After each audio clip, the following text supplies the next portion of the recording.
Music মানে শুধু acoustic না, sometimes it's more than life.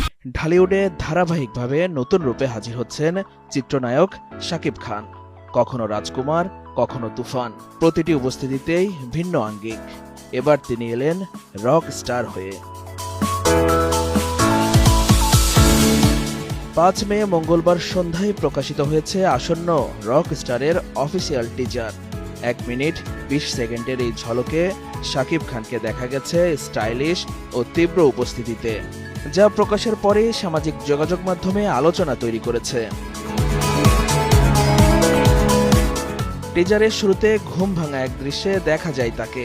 পেছনে শোনা যায় একটি সংলাপ, মিউজিক মানে শুধু অ্যাকোস্টিক না, sometimes superstar, future of the rock star, যাতে কণ্ঠ দিয়েছেন তারিক আনাম খান। শেষের দিকে যুক্ত হয়েছে একটি গানের অংশ, আমাকে উড়িয়ে দাও, আমাকে ভাসিয়ে দাও, যা টিজারে আবেগঘন আবহ তৈরি করে। পুরো টিজার জুড়ে সংলাপ প্রায় অনুপস্থিত থাকলেও শেষ মুহূর্তে শাকিবের কণ্ঠে শোনা যায়, আমাকে নিয়ে যাও তোমার সাথে। আজমান রুশো পরিচালিত এই প্রযোজনায় শাকিব খানের সঙ্গে অভিনয় করেছেন তানজিয়া জামান মিথিলা, সাবিলা নূর এবং তারিক আনাম খান। সান মোশন পিকচার লিমিটেডের ব্যানারে নির্মিত রক স্টার মুক্তির লক্ষ্য রাখা হয়েছে 2026 সালের ঈদুল আজহায়।